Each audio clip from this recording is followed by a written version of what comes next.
আমাদের দমদম উত্তর কেন্দ্রের তৃণমূল কংগ্রেস প্রার্থী শ্রীমতী চন্দ্রিমা ভট্টাচার্যর সমর্থনে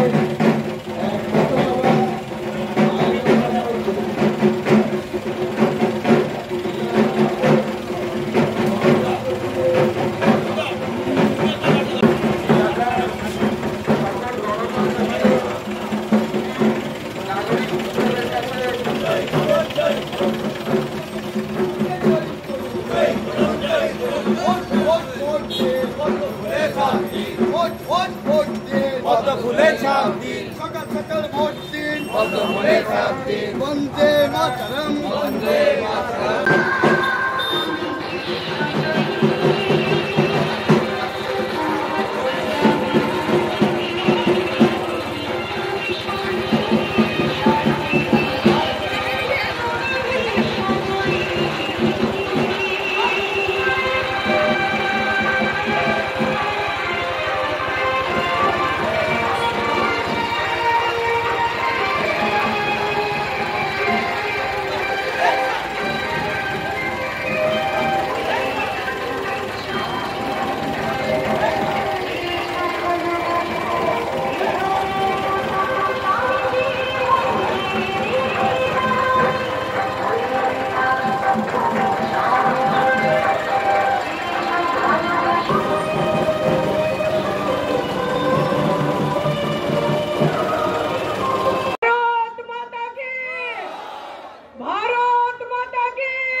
भारतीय जनता पार्टी प्रार्थी एवं आमादेर सबार प्रिय डॉक्टर अर्चना मजुमदार मंचे उपस्थित एखानकार मंडल सभापति विप्लव विश्वास प्राक्तन सभापति रमेन दे जिला को कन्वेनर निताई कुमार शील जिला एससी मोर्चार सभापति प्रहलाद बारोई एवं अन्यान्य कार्यकर्तारा सत्यव्रत शिकदार देवव्रत रॉय एससी मोर्चा सहसभापति जीएल बासु बिजन पाल शक्ति केंद्र प्रमुख मंडल टीमेर सभापति देवाशीष चौधुरी एवं एक्षुनी जिनि एलेन विधानसभार को कन्वेनर तारक बनर्जी एवं आपनारा जारा आमार सामने रयेछेन आपनादेर सबाइके भारतीय जनता पार्टीर पक्ष थेके গৈরিক अभिनंदन बयोज्येष्ठ যারা আছেন প্রণাম নেবেন ছোটরা যারা আছে ভালোবাসা নেবেন আমি আশা করব যে আজকে এই মাঠ যদিও ভরেনি পেছনের দিকে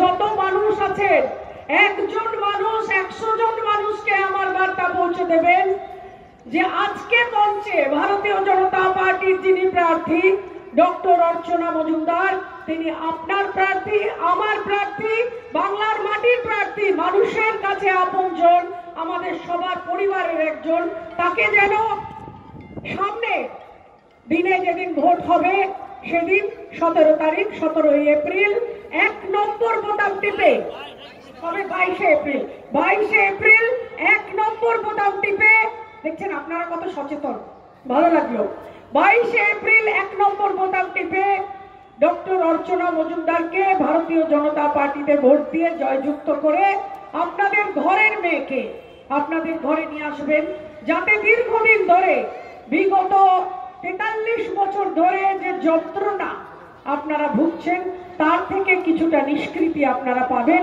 ভারতীয় জনতা পার্টি পরিশ্রম করে আপনাদের দরজায় দরজায় আপনাদের হকের জিনিস এনে দেবে আপনারা জানেন যে বিগত 9 বছরে তৃণমূল কংগ্রেস এই রাজ্যে কি কি দিয়েছে আমার আগের বক্তারা আপনাদের বলেছেন আমরা নারদা দিয়ে যদি শুরু করি হাজার হাজার লক্ষ লক্ষ মানুষের টাকা মার গেছে কোনো বিচার হয়নি তাদের টাকা ফেরত হয়নি নারদার পর সারদার পর উড়ানপুল বিপর্যয়ের পর প্রাইমারি বন্ধ টেট বন্ধ আবার প্রাইমারি বন্ধ শিক্ষকরা মার খাচ্ছেন 1 কোটি বেকার ঘরে ঘরে ঘুরছে দুয়ারে দুয়ারে বেকার এবং একই সাথে জমের দুয়ারে এই সরকার আপনারা জানেন যে এই সরকার মাঝে একটা আওয়াজ তুলেছিল পাড়ায় পাড়ায় সমাধান পাড়ায় পাড়ায় কি সমাধান করবে সরকার বলুন তো এই যে উত্তর দমদম কেন্দ্রে আমাদের যিনি প্রার্থী ভারতীয় জনতা পার্টির প্রার্থীর প্রতিপক্ষ হিসেবে দাঁড়িয়েছেন পূর্ব স্বাস্থ্য মন্ত্রী আচ্ছা আপনারা বলুন তো কোনোদিন তাকে দেখেছেন কোনদিন তাকে দেখেছেন কোভিডের সময় যে স্বাস্থ্যমন্ত্রী রাস্তায় গিয়ে মানুষকে জিজ্ঞেস করছে? একমাত্র লোক যাকে দেখলাম সে মাননীয়া। বাজারে বাজারে গিয়ে গোল চক্কর কাটছেন, কন্ট্রোল রুমে বসছেন, আর কোন মন্ত্রী রাস্তায় নামেননি। এখানকার যিনি স্বাস্থ্যমন্ত্রী ছিলেন চন্দ্রিমা ভট্টাচার্য, তিনি 2011 থেকে 2016 সালে এই নির্বাচন কেন্দ্র থেকে প্রতিদ্বন্দ্বিতা করে জেতার পরে 2016 সালে আপনারা যখন তাকে ফিরিয়ে দিয়েছিলেন, তিনি মুখ লুকিয়ে পালিয়ে গিয়ে পূর্ব মেদিনীপুর থেকে একটা কেন্দ্র থেকে কোনোভাবে জিতে এসে আবার কিন্তু স্বাস্থ্য বলুন, আইন বলুন, বিভিন্ন দপ্তরের মন্ত্রী হয়েছিলেন। কিন্তু মানুষ কখনো তাকে মানুষের পাশে পায়নি। বাংলার মানুষ কখনো দেখেনি যে যখন কোভিড এলো চন্দ্রিমা ভট্টাচার্য রাস্তায় নেমে মানুষকে সেবা দিচ্ছেন, মানুষের পাশে দাঁড়াচ্ছেন, কন্ট্রোল রুমে দাঁড়াচ্ছেন, এমনকি আমফানে ঝড়ের সময় মানুষের পাশে গিয়ে দাঁড়াচ্ছেন। আমি তো কখনো দেখিনি। আপনারা দেখেছেন? দেখেছেন না? কিন্তু আমরা কিন্তু ডক্টর অর্চনা মজুমদারকে দেখেছি তো জায়গায় জায়গায় গিয়েছেন, দৌড়ে গিয়েছেন, যদিও ক্ষমতা নেই, কোনো পদ নেই, কোনো পজিশন নেই, উনি কিন্তু দৌড়ে দৌড়ে সুন্দরবন থেকে শুরু করে মিদনাপুর, উত্তরবঙ্গ থেকে শুরু করে দক্ষিণবঙ্গ নিজের মেডিকেল টিম নিয়ে দৌড়েছেন। একজন মানুষ যিনি ন্যাশনাল কাউন্সিল অফ মেডিসিনের হেলথ ডাইরেক্টরের পদ থেকে রিজাইন করে আজকে আপনাদের সেবায় নিজেকে নিয়োজিত করেছেন, তাকে যদি ভোট না দেন তাহলে তো আপনারা সেবাই পাবেন না। এরকম মানুষ যিনি নিজের জীবনকে উৎসর্গ করেছেন আপনাদের সেবার জন্য, তার নাম ডক্টর অর্চনা মজুমদার। আজকে ডক্টর অর্চনা মজুমদারের বয়স 53 বছর। আমি একটা কথা বলি যে চন্দ্রিমা ভট্টাচার্য, আপনার বয়স 65 বছর। যখন আপনার বয়স 54 বছর ছিল, যখন আপনি অর্চনা মজুমদারের থেকেও বেশি বয়সের ছিলেন, তখন আপনি এসেছিলেন তৃণমূল কংগ্রেসে। কিন্তু বিগত 9 বছর ধরে আপনার কোনো সার্ভিস উত্তর দমদম পাইনি। আজকে 65 বছরে আপনি বিধায়ককে কি সেবা দেবেন মানুষকে? বলুন, ঠিক বলছি কিনা? ঠিক বলছি কিনা? আজকে আপনাদের সামনে যিনি প্রার্থী হয়ে দাঁড়িয়েছেন, তিনি ক্ষমতা যখন ছিল না, ভারতীয় জনতা পার্টির হাত ধরে সবে মাত্র এসেছেন, তাকে আমরা দেখেছি কর্মী হিসেবে জায়গায় জায়গায় ছুটে যেতে, মানুষের পাশে দাঁড়াতে, মেডিসিন নিয়ে যেতে, ওষুধ নিয়ে যেতে, মেডিকেল ক্যাম্প করতে জায়গায় জায়গায়। আমাকে রাষ্ট্রীয় সেবক সংঘের ন্যাশনাল মেডিকেল অ্যাসোসিয়েশন যেটা এনএমও, সেখান থেকেও বলেছে যে ডক্টর অর্চনা ভট্টাচার্য এমন ভাবে দৌড়চ্ছেন যে আমরা আশ্চর্য হয়ে যাচ্ছি। মানুষের সেবায় এমন ভাবে নিজেকে নিয়োজিত করেছেন। আজকে সেই প্রার্থী উত্তর দমদমের প্রার্থী হয়ে এসেছেন, এটা আমাদের গৌরবের বিষয়। আর এখানে যিনি বামফ্রন্টের প্রার্থী, এমএলএ, স্ট্যান্ডিং এমএলএ, আমি তো বলবো স্ট্যান্ডিং নয়, স্ট্যাচু এমএলএ, স্ট্যাচু মন্ত্রী, খালি দাঁড়িয়ে থাকে, নড়ে না, চড়ে না, শুধু এক জায়গায় ছাড়া টিভির পর্দা। টিভি খুললেই দেখা যায় বড় বড় ভাষণ, রেশন নেই, কিন্তু ভাষণ দিচ্ছেন। কি ভাষণ দেবেন আপনারা? আপনারা 34 বছর ধরে এই রাজ্যে ছিলেন, একটা শিল্প আনতে পারেননি। আপনার মুখ্যমন্ত্রী বুদ্ধদেব ভট্টাচার্য বলেছিলেন কৃষি আমাদের ভিত্তি, শিল্প আমাদের ভবিষ্যৎ। তা ভাই, শিল্প কোথায় এনেছেন আপনারা? একটাও তো শিল্প আনেননি। উল্টে এখানে শয়ে শয়ে কলকারখানা বন্ধ হয়ে গিয়ে হাজার হাজার লাখে লাখে শ্রমিক অসংগঠিত অবস্থায় পড়ে থেকে ন্যূনতম বেতন পর্যন্ত না পেয়ে 42 লক্ষ ছেলে মেয়ে বাইরে গিয়ে পরিযায়ী শ্রমিক হয়ে পড়ে আছে। আর আপনারা 34 বছর ধরে বাংলার সর্বনাশ করে আবার উত্তম দমদম কেন্দ্র থেকে দাঁড়িয়েছেন। ভাই, কিসের জন্য? কি করবেন এখানে? আপনার একটা সিট যদি জেতার আবার কি করবেন? আপনার পার্টি তো সরকারে আসবে না, আসবে ভারতীয় জনতা পার্টি। কেন্দ্র এবং রাজ্য মিলে এখানে ডবল ইঞ্জিন সরকার দিয়ে ভারতীয় জনতা পার্টির সুপারফাস্ট এক্সপ্রেস চলবে এবং তাতে ডক্টর অর্চনা মজুমদার প্রথম কম্পার্টমেন্টে ওষুধপত্র, মেডিকেল নিয়ে সমস্ত সময় মানুষের পাশে দাঁড়াবেন। এখানে যে নালাগুলো সংস্কার হয় না, এখানে যে জলা জমিগুলো ভরে গেছে, এখানে যে অবৈধ ইনকাম চলছে, তন্ময় বাবু আপনি কি কোনোদিন রাস্তায় বেরিয়েছিলেন? কোভিডের সময় মানুষের পাশে দাঁড়িয়েছিলেন, আমফানের ঝড়ের সময় মানুষের পাশে দাঁড়িয়েছিলেন। কোন অধিকারে আজকে আপনারা ভোট চাইছেন? 34 বছর ধরে বাংলার সাম্রাজ্যে আপনারা ছিলেন, বাংলার অসম্ভব ক্ষতি করেছেন, শিল্প নষ্ট করে দিয়েছেন। এখান থেকে টাটা পালিয়ে গেছে, এখান থেকে কলকারখানা বন্ধ হয়ে গেছে, হাজার হাজার শিক্ষিত ছেলে মেয়ে বেকার হয়ে আজকে ঘুরে ঘুরে বেড়াচ্ছে। 1 কোটি বেকার, ঘরে ঘরে বেকার। আবার আপনি ভোট চাইতে এখানে ভোটের ভিক্ষা চাইতে এসেছেন কিসের জন্য? কিসের জন্য? আমি আপনাদের বলছি, এবারে যখন উত্তর দমদম ভোট দেবে ভালো করে সুচিন্তিত সচেতন ভাবে ভোট দেবে। তার কারণ আপনারা জানবেন, আমি উত্তরবঙ্গে গেছিলাম, ঘুরে দেখেছি। আমি জঙ্গলমহলে বহুদিন ছিলাম, ঘুরে দেখেছি। আমি আপনাদের এখানে দাঁড়িয়ে বলতে পারি, আত্মবিশ্বাসের সঙ্গে বলতে পারি যে ভারতীয় জনতা পার্টি এবারে 200 সিটের ওপরে জয়ী হয়ে এবারে বাংলার ক্ষমতায় আসছে। এবং ভারতীয় জনতা পার্টির এখানে বিধায়ক থাকলে আপনারা কাজের যে গতি পাবেন এবং অর্চনা মজুমদারের মতো প্রাণবন্ত মানুষ সাংঘাতিক কাজের গতি নিয়ে এখানে আসবে, উত্তর দমদমের সমস্ত সমস্যার সমাধান হবে, এইটুকু প্রতিশ্রুতি আপনাদের আমি দাঁড়িয়ে দিতে পারি। আপনারা জানেন যে বিগত 9 বছরে এই যে সরকার, তৃণমূল সরকার রাজত্ব করেছে, আজকে দুর্নীতি, সন্ত্রাস, বেকারত্ব চারিদিকে ছেয়ে গেছে। এমনকি গণতন্ত্র স্তব্ধ হয়ে গেছে, আইনের শাসন বসে গেছে। পুলিশ দালাল হয়ে সরকারের সঙ্গে একসাথে মিলে মিশে যৌথ সন্ত্রাস করছে। এবং এই সন্ত্রাসের মধ্যে আমি আজকে যেতে যেতে দেখলাম বহু মানুষ চোখের ইশারায় বোঝাচ্ছে যে পদ্ম ফুলের ছাপ দেবেন, কিন্তু বেরিয়ে আসতে ভয় পাচ্ছেন। এত সন্ত্রাস, এত ভয়, এত দুর্নীতি, এত খারাপ অবস্থা, এত নোংরামো, এত বেকারত্ব, এত মা মাসিদের, আমাদের ঘরের মেয়েদের সুরক্ষার অভাব। এই অবস্থায় তৃণমূল কংগ্রেসকে মানুষ টাটা করবে, ঠিক যেভাবে সিঙ্গুরে তৃণমূল কংগ্রেস টাটাকে টাটা করেছিল, ঠিক একইভাবে বাংলার মাটি থেকে তৃণমূল কংগ্রেসকে মানুষ টাটা করার জন্য একদম স্থির নিশ্চিত সিদ্ধান্ত নিয়েছে। পরিবর্তন মানুষের মনে এসে গেছে। এটা রাস্তায় চলতে চলতে মানুষের দিকে তাকালেই আমি বুঝতে পারি যে মানুষ তার সিদ্ধান্ত নিয়ে নিয়েছে। হয়তো বলতে পারছে না, বলতে হবে না, বলতে হবে না। 22শে এপ্রিল আপনারা ভোট কেন্দ্রে গিয়ে চুপচাপ পদ্মে ছাপ দেবেন, চুপচাপ পদ্মে ছাপ। ভারতীয় জনতা পার্টির হাত ধরে এই যে পশ্চিম বাংলার যে দুর্নীতি, এই যে সন্ত্রাস, এই যে বেকারত্ব, এই যে কর্মসংস্থানহীন একটা অবস্থা, এই যে শিল্পহীন একটা অবস্থা, এই যে আয়ুষ্মান ভারত ঢুকতে পারছে না, এই যে কৃষকরা 6000 টাকা পাচ্ছেন না, এই যে 100 দিনের কাজে দুর্নীতি হচ্ছে, এই যে শিক্ষিত যুবক মাথা উঁচু করে চলতে পারছে না, এই যে প্রতিকারহীন শক্তির অপরাধে বিচারের বাণী নীরবে নিভৃতে প্রত্যেক দিন কাঁদছে।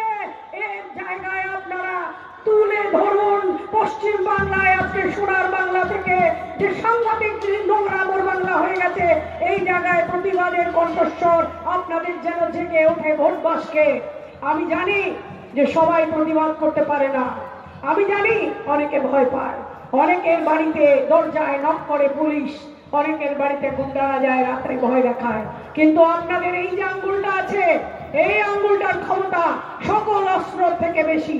এই আঙ্গুলটা নিচু করে 22শে এপ্রিল পদ্ম ফুলে ভোট দিয়ে 1 নম্বর বোতাম টিপে ডক্টর অর্চনা মজুমদারকে জিতিয়ে দিয়ে আপনাদের যে প্রতিবাদের ভাষা সেটাকে সোচ্চার করে তুলবেন।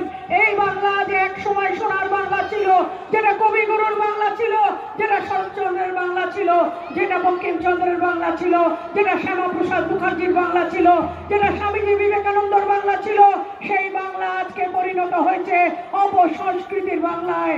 ক্ষমতার অপচয়, দম্ভ আপনারা শুনতে পাচ্ছেন প্রত্যেক দিন। প্রধানমন্ত্রীকে তুই তুকারি করে গালিগালাজ, হাম্বা হাম্বা হুম্বা হুম্বা আওয়াজ, কে কে চি চি আওয়াজ। এই অপসংস্কৃতি থেকে মুক্তি চায় বাংলা। বাংলা চায় সোনার বাংলা ফিরিয়ে আনতে, বাংলা চায় কবিগুরুর বাংলা, বাংলা চায় শান্তি, বাংলা চায় চাকরি। ছোট চাকরি হলেও শিক্ষিত ছেলে মেয়েরা যাতে পড়াশোনা শিখে পাশ করেছে তারা চান প্রাইমারি চালু হোক, আবার প্রাইমারি চালু হোক, চাকরি আসুক, আত্মনির্ভর হোক বাংলা। অল্প রোজগার করুক কিন্তু নিজে রোজগার করুক, নিজে রোজগার করে নিজে খেয়ে নিজের সংসার দেখে পরিবেশটাকে ঠিক করে শান্তিতে থাকতে চায় বাংলা। আমাদের প্রাক স্বাধীনতার যুগে আপনারা জানেন এই বাংলায় একটা শব্দ ছিল ভদ্রলোক। ভদ্রলোক আজকে আমরা ভুলে গেছি ভদ্রলোককে। আজকে আমরা দেখছি গুন্ডামো, আজকে আমরা দেখছি ভোট লুট হওয়া, আজকে আমরা দেখছি শীতলকুচিতে মাননীয় দাঁড়িয়ে বলছেন সিআরপিএফ কে ঘেরাও করো। আপনারা বলুন তো আধা সেনাকে ঘেরাও করতে কে বলে? কে বলে? পাকিস্তানে হিজবুল মুজাহিদিনের যিনি চিফ মাসুদ আজহার তিনি বলেন। লিবিয়াতে কর্নেল গদ্দাফি বলতেন উগ্রবাদীরা সন্ত্রাসবাদীরা এই ধরনের কথা বলে, কোন ভদ্রলোক, কোন মানুষ, কোন ভদ্র নাগরিক যারা আইন শৃঙ্খলা মেনে চলেন তারা কখনো বলবেন না যে আধা সেনাকে ঘেরাও করো। এই উস্কানির ফলে আজকে আপনারা দেখেছেন শীতলকুচিতে দর চাঁদা 4টি প্রাণ চলে গেল। কিভাবে চলে গেল? কিভাবে উস্কানিতে সারা দিয়ে মানুষ বেরিয়ে পড়লো মারামারি করতে। এই ধরনের উস্কানি যারা দেয়, যারা হাম্বা হাম্বা করে, একে একে করে সারাদিন ধরে দ্বৈতকারী করে, ছালা বলে, সাংবিধানিক পদকে সম্মান দেয় না, তাদের যদি আবার ফিরিয়ে আনেন তাহলে এই বাংলা হয়ে যাবে বাংলাদেশ, কেউ আটকাতে পারবে না। আজকে যে জয় বাংলা, আজকে যে জয় বাংলা বলছেন উনি, জয় বাংলা আওয়ামী লীগের অফিসিয়াল স্লোগান, জয় বাংলা জয় বঙ্গবন্ধু। আজকে যে বলছেন খেলা হবে, সেটাও আওয়ামী লীগের একজন মুসলিম নেতার থেকে এসেছে। খেলা হবে, খেলা হবে। কি খেলা হবে ভাই? কি খেলা হবে? মানুষের জীবন নিয়ে খেলবেন? কি নিয়ে খেলবেন? উন্নয়ন নিয়ে খেলবেন? কি নিয়ে খেলবেন? মহিলাদের সুরক্ষা নিয়ে খেলবেন? কি নিয়ে খেলবেন? শিক্ষিত যুব সমাজের চাকরি বাকরি নিয়ে খেলবেন? কি নিয়ে খেলবেন? করোনা নিয়ে খেলবেন? আমফান নিয়ে খেলবেন? কি খেলা হবে? মানুষ ভোট দিতে যাবে, শান্তি মতো ভোট দিতে যাবে, ভোটাধিকার প্রয়োগ করবে। সামনে 5 বছর উন্নয়ন চেয়ে মানুষ নিজের ভোটাধিকার স্বাধীনভাবে প্রয়োগ করবে। সেটা না হতে দিয়ে খেলা হবে, খেলা হবে, খেলা হবে। পা ভেঙে গেছে তাও খেলা হবে, ভাঙা পায়ে খেলা হবে। খেলা কি করতে দেবেন আপনারা? না, খেলা করতে দেবেন না। আপনারা তৃণমূল সরকারকে তাড়াবেন তো? আরো জোরে, তৃণমূল সরকারকে তাড়াবেন তো? বামফ্রন্টের যিনি স্ট্যাচু এমএলএ, ওকে তাড়াবেন তো? আরো জোরে বলুন তো, যাতে বামফ্রন্টের একেবারে আলিমুদ্দিন স্ট্রিটে কথাটা যায়। বামফ্রন্টের এমএলএ এখানে বসে বসে কি করেন আমি জানি না। কোনোদিন তো আমরা তাকে রাস্তায় বেরোতে দেখি না, কাজ করতে দেখি না, খালি টিভির পর্দায় বড় বড় বড় বড় ভাষণ, রেশন নেই ভাষণ। এই এমএলএ কে আপনারা তাড়াবেন তো? আপনারা ডক্টর অর্চনা মজুমদারকে আনবেন তো? আমাদের ঘরের দিদি, ঘরের মেয়ে, এই মাটির মানুষ যিনি ঘরে ঘরে গেছেন, দৌড়ে দৌড়ে গেছেন, অক্লান্ত পরিশ্রম করেছেন, এমন পরিশ্রম করেছেন যখন ক্ষমতাহীন অবস্থায়, কোন পদহীন অবস্থায় যিনি পরিশ্রম করতে পারেন, তিনি দেখিয়ে দিয়েছেন যে তাকে যদি আপনারা বিধায়ক করে আনেন তাহলে আজকে নালা সংস্কার হবে, আজকে স্বাস্থ্য কেন্দ্র হবে, আজকে হসপিটাল হবে, হসপিটালে ডাক্তার বসবে, আয়ুষ্মান ভারত আসবে। আপনারা ঘরে ঘরে যা চিকিৎসা চাইছেন তা পাবেন। এবং আপনাদের ঘরের মেয়ে শুধু ভারতীয় জনতা পার্টির হাত ধরে আসবে নয়, ভারতীয় জনতা পার্টির রাজ্য সরকার এবং ভারতীয় জনতা পার্টির কেন্দ্র সরকার তার পেছনে দাঁড়িয়ে ডবল ইঞ্জিন দিয়ে আপনাদের যা যা দরকার সব আপনাদের উত্তর দমদম কেন্দ্রে এনে দেবে। এইটুকু আশা আমি রাখি যে আপনারা ভুল করবেন না। এই রাক্ষসের প্রশাসন যেটা চলছে বিগত কয়েক বছর ধরে, এবং তার মধ্যেই যারা রয়েছেন, যারা রাস্তায় কোনোদিন নামেননি, মানুষকে কোনো সেবা কোনোদিন দেননি, যাদের খালি দেখা যায় টিভির পর্দায়, যাদের খালি দেখা যায় হুম্বি তুম্বি করতে, যাদের খালি দেখা যায় আত্মম্ভরিতায় মগ্ন হয়ে বড় বড় কথা বলতে, চমকাতে, ধমকাতে এবং সবাইকে ভয় দেখাতে, সেই সমস্ত লোককে বাইরে ফেলে দিন। এমনকি পারলে পশ্চিমবঙ্গের বাইরে ফেলে দিন, যাতে আমাদের নিজেদের মাটিতে দাঁড়িয়ে, এই পরম পুরুষোত্তম রামের জন্মভূমিতে দাঁড়িয়ে, আমরা ভারত ভূমির মাটিতে দাঁড়িয়ে যাতে বলতে পারি, কি বলবো, জয় শ্রীরাম। আরো জোরে, জয় শ্রীরাম, জয় শ্রীরাম। মনে রাখবেন যে কাশ্মীরকে ভারতবর্ষের সঙ্গে জুড়ে দিয়ে, ভারতকে অখণ্ডতার সম্মান এনে দিয়ে বিশ্বের মানচিত্রে, চায়নাকে গালওয়ান ভ্যালিতে থমকে দাঁড় করিয়ে দিয়ে, পাকিস্তানকে থমকে চমকে ওখানে দাঁড় করিয়ে দিয়ে আমাদের ভারতীয় নাগরিকদের সুরক্ষা দিয়েছেন যিনি আজকে কয়েক শত বছরের সমস্যা দূর করে রাম মন্দিরকে নিয়ে এসেছেন, যিনি সংখ্যালঘু মনেদের সম্মান ফিরিয়ে দিয়েছেন 3 তালাক অবলুপ্ত করে, যিনি আজকে আপনাদের সেবা শুশ্রূষার কথা চিন্তা করে আয়ুষ্মান ভারতের মতো একটা প্রকল্প নিয়ে এসেছেন যেখানে আপনারা 5 লাখ টাকার বিনা পয়সার চিকিৎসা পাবেন, যিনি কৃষক সম্মান যোজনায় 6,000 টাকা করে কৃষকদের ডাইরেক্ট বেনিফিট ডাইরেক্ট ট্রান্সফার করে অ্যাকাউন্টে দিতে চেয়েছেন, যিনি জনধন যোজনায় লকডাউনের সময় 500 করে টাকা দিয়েছেন, যিনি মা বোনেদের উজ্জ্বলা গ্যাস দিয়ে রান্নায় সহায়তা করেছেন, যিনি আজকে ইস্তেহার প্রকাশ করে বলেছেন যে সমস্ত মেয়েদের পড়াশোনা ফ্রি, তাদের সরকারি পরিবহন যাতায়াত ফ্রি, তাদের স্বাস্থ্য পরিষেবা ফ্রি, যিনি বলেছেন বিধবা ভাতা 3 হবে, যিনি বলেছেন যে সরকারি চাকরিতে মেয়েদের 33.1% সংরক্ষণ হবে, সেই নরেন্দ্র মোদীজির নেতৃত্বে জাতীয়তাবাদী রাষ্ট্রবাদী সরকারের হাত ধরবেন, যাতে মূল্যবোধের উপরে দাঁড়িয়ে আমরা একসঙ্গে চলতে পারি। সবকা সাথ, সবকা বিকাশ, সবকা বিশ্বাস, সবাইকে নিয়ে চলা যে ধর্ম, সেই ধর্ম ভারতীয় জনতা পার্টির ধর্ম।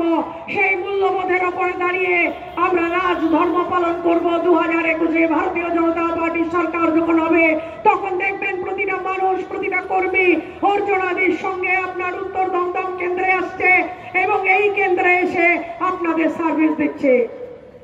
আমি আরো বলি একটা কথা, সেটা হচ্ছে কেউ বলেছিলেন কালো হাত ভেঙে দাও, ঘুরিয়ে দাও, বলেছিলেন তো, হ্যাঁ কিনা? আজকে তারা একজোট হয়েছে, সুবিধাবাদের দল করে কোলাহল, সুবিধাবাদের দল করে কোলাহল। তার সঙ্গে জুটেছেন একজন, তিনি নিজেকে সেকুলার বলেন। সেকুলার কি বলুন তো? যার সাথে হাত মিলিয়েছে সে কি সেকুলার, না কোনো এক সম্প্রদায়ের এক ধর্মগুরু? বলুন তো সেকুলার কি?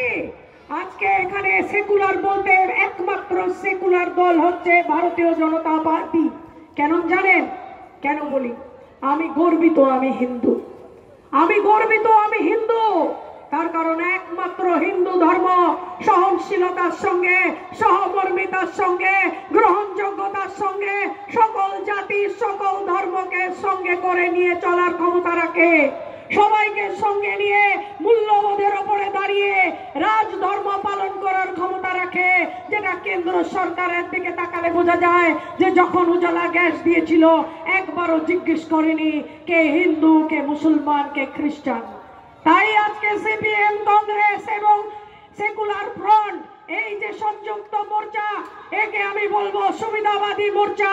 সুবিধাবাদী মোর্চা যারা বিগত কয়েক বছর ধরে একে অপরের লড়ে নখ, কান, দাঁত ব্যবহার করে লড়েছে, একে অপরের চামড়া ছিঁড়ে নিয়েছে, আজকে এই মঞ্চে এসে দাঁড়িয়েছে সুবিধাবাদীর দল, সুবিধাবাদীর সংযুক্ত মোর্চা।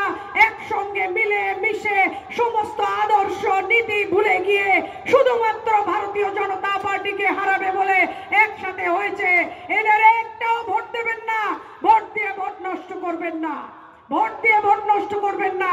এদের ভোট দেওয়া মানে সাম্প্রদায়িক দলকে ভোট দেওয়া, এদের ভোট দেওয়া মানে বিগত কয়েক শত বছর ধরে কংগ্রেস যেভাবে ভারতবর্ষকে লুম্পেন করে খেয়েছে, লুটে পুটে খেয়েছে, সেই লুটেরাদের ভোট দেওয়া। এদের ভোট দেওয়া মানে বাম সরকার যেভাবে কলকারখানা বন্ধ করে দিয়েছে, যেভাবে আমাদের বাচ্চা বাচ্চা ছেলে মেয়েগুলোকে চাকরিবিহীন অবস্থায় বেকার করে ফেলে রেখেছে, সেই দলকে ভোট দেওয়া, সেই রাক্ষসের প্রশাসনকে আবার ফিরিয়ে আনার চেষ্টা করা।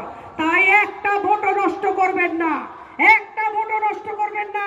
মনে রাখবেন যে ভারতীয় জনতা পার্টির সরকার 2021 সালে আসছে, এ বিষয়ে কোনো সন্দেহ নেই। আমি নিজে বিভিন্ন জায়গায় গিয়ে দেখেছি, মূলত হাওয়া বিজেপি। এসে গেছে মোদি ঝড়, উড়ে যাবে দিদির ঘর। এসে গেছে মোদির ঝড়, উড়ে যাবে দিদির ঘর। দিদির ঘর একেবারে নড়ে চড়ে ভেঙে গেছে। দিদি ভয় পেয়েছেন, আশঙ্কায় আজে বাজে বকছেন, মাথায় গন্ডগোল দেখা দিয়েছে। সেই অবস্থায় সিপিএম ভাবছে আমি কেন একটুখানি এখান থেকে টেনে বের করে নিই না। আরে না না, মানুষ অত বোকা নয়। মানুষ 34 বছর ধরে আপনাদের সার্কাস দেখেছে, 34 বছর ধরে একটা একটা কলকারখানা বন্ধ হয়ে গেছে, আপনারা দাঁড়িয়ে দাঁড়িয়ে নাটক দেখেছেন। 34 বছর ধরে হাজারে হাজারে লক্ষ লক্ষ ভালো শিক্ষিত ছেলে মেয়েরা বেকার হয়ে গেছে, আপনারা দাঁড়িয়ে দাঁড়িয়ে মজা দেখেছেন। 34 বছর ধরে এখানে কোনো শিল্প হয়নি, কোনো সংস্কৃতি হয়নি, শুধুমাত্র নন্দনে গিয়ে বুদ্ধবাবু বসে থাকতেন, এছাড়া কোনো সংস্কৃতি আমরা দেখতে পাইনি। আজকে বাংলার জনতা জেগে উঠেছে, বাংলার জনতা বুঝতে পেরেছে যে আমাদের ডবল ইঞ্জিন সরকার দরকার। আমাদের যদি সত্যিকারের উন্নয়ন দরকার হয়, তাহলে একমাত্র ভারতীয় জনতা পার্টিকে আনতে হবে। কেন জানেন? কেন্দ্রের সাথে রাজ্যের যৌথ একটা ভালো সম্পর্ক না থাকলে উন্নয়ন আসতে পারে না। 2010 সালে যখন এই তন্ময় বাবুর পার্টি, এই তন্ময় ভট্টাচার্যের পার্টি বামফ্রন্ট চলে গেল, পশ্চিমবঙ্গ থেকে তখন আমাদের মাথায় ঋণের বোঝা রেখে গেল 2 লাখ কোটি টাকা। তখনকার দিনে যদি আপনাদের ঘরে একটা বাচ্চা জন্মাতো, ঋণের বোঝা নিয়ে জন্মাতো 25,000 টাকা। এবং আমাদের দিদিমণি অর্থাৎ চন্দ্রিমা ভট্টাচার্যের দিদিমণি তিনি কি করলেন, তিনি 9 বছরে সেই ঋণের বোঝা বাড়িয়ে দিলেন 5 লাখ কোটি টাকা। অর্থাৎ আজকে যদি আপনাদের একটি বাচ্চা জন্মায়, তার মাথায় ঋণের বোঝা হবে 65,000 টাকা। তাহলে বুঝতে পারছেন তো, বামফ্রন্ট এবং টিএমসি ভাই ভাই, ATM BTM ATM BTM ATM BTM, বামফ্রন্ট এবং টিএমসি ভাই ভাই, সংযুক্ত মোর্চা এবং বামফ্রন্ট এবং টিএমসি ভাই ভাই বোন, ভাই ভাই বোন, বোন বোন ভাই, ভাই ভাই ভাই, এদের যে সার্কাস পার্টি শুরু করেছে বিগত 43 বছর ধরে, এই রাজ্যকে নিংড়ে খেয়ে শেষ করে দিয়েছে। আমরা 2 লাখ কোটি টাকার ঋণ দেখেছি বামফ্রন্ট যমুনায়, এবং তারপর আমরা দেখলাম বিদেশ ভ্রমণ, ক্লাবে টাকা দেওয়া, পুজোতে টাকা দেওয়া, 9-6 করা আমাদের সরকারি কোষাগারের টাকা। তাই আজকে আমাদের মাথায় ঋণের বোঝা 5 লাখ কোটি টাকা। আজকে যদি ভারতীয় জনতা পার্টির সরকার আসে, তাহলে এই টাকা ঋণ মুকুব করবেন কেন্দ্র সরকার। তাতে কি হবে, বাংলার 45,000 কোটি টাকা, আবার বলি 45,000 কোটি টাকা যেটা আমরা বছরে সুদ দিচ্ছি, সেটা বেঁচে যাবে, সেটা উন্নয়নের খাতে আমরা খরচা করতে পারবো। এটা মনে রাখবেন যে যাদের আপনারা একবার সুযোগ দিয়েছেন, যারা আপনাদের সঙ্গে প্রতিশ্রুতি দিয়েও আপনাদের বঞ্চিত করেছে, অপমানিত করেছে, লাঞ্ছিত করেছে এবং ঠকবাজি করেছে, তাদের কোনোভাবেই কিন্তু ফিরিয়ে আনবেন না, কোনোভাবেই আনবেন না। এই যে তন্ময় ভট্টাচার্য এবং চন্দ্রিমা ভট্টাচার্য স্কোয়ার, এরা কিন্তু কোনোদিন কোভিডের সময়, আমফানের সময় রাস্তায় নামেননি। আমি অন্তত দেখিনি। একটাও ভিডিও যদি তন্ময় বাবুর দেখতে পাই, আমি ভালো করে আপনাদের কাছে নিয়ে আসবো যে জায়গায় জায়গায় পরিষেবা দিচ্ছেন, আপনারা পাবেন না। কোথাও তারা যাননি আমফানের সময়, কোভিডের সময়। তাহলে যদি দুর্দিনের বাজারে তারা যদি রাস্তায় না নামেন, তাহলে আজকে Indian secular front Abbas Siddiqui, তাকেও তো আমরা কোভিডের সময় কোথাও দেখলাম না। আব্বাস ভাইকে তো কোথাও দেখা যায়নি। আজকে ভোটের ধরে চলে এসছেন, ভোটের ভিক্ষা পার্টি ধরে নিয়ে চলে এসছেন যারা টেস্টেড এবং ট্রাইড। আবার বলি, যারা টেস্টেড এবং ট্রাইড, ডক্টর অর্চনা মজুমদারের মতো মানুষ যিনি রাস্তায় নেবে নিজের জীবন ঝুঁকি নিয়ে, তখন তো ভ্যাকসিন আসেনি, আসেছিল কি ভ্যাকসিন এসেছিল? নিজের জীবন ঝুঁকি নিয়ে যিনি জায়গায় জায়গায় গিয়ে আজকে মানুষকে সেবা দিয়েছেন, শুশ্রূষা দিয়েছেন, আজকে তিনিও তো কোভিডে আক্রান্ত হয়ে হসপিটালে পড়ে থাকতে পারতেন, হ্যাঁ কিনা? আজকে তিনি টেস্টেড এন্ড ট্রাইড। এই জন্য এরকম একজন মানুষকে উত্তর দমদম বিধানসভায় বিধায়ক করে যদি আনতে পারেন, তাহলে এটা আমাদের গর্বের বিষয়। আমরা আজকে রাক্ষসের প্রশাসনকে দূর করে রামের সুশাসনকে আনতে চাইছি, কিন্তু সোনার বাংলা গড়তে গেলে তো সোনার মানুষ দরকার হবে। সোনার মানুষ হচ্ছে ডক্টর অর্চনা মজুমদার। তাই যিনি হেলথ ডাইরেক্টরের পোস্ট থেকে রিজাইন করে এসেছেন, 7 বছরের চাকরি ছেড়ে আপনাদের সেবায় নিজেকে নিয়োজিত করেছেন। আমি অর্চনাদিকে একবার ডাকবো এখানে। অর্চনাদির হাত ধরে বলুন, ভারত মাতা কি, ভারত মাতা কি, ভারত মাতা কি। রাক্ষসের প্রশাসনকে দূর করে রামের সুশাসনকে এনে ডক্টর অর্চনা মজুমদারকে 22 এপ্রিল 1 নম্বর বোতাম টিপে ভোট দেবেন। বলুন জয়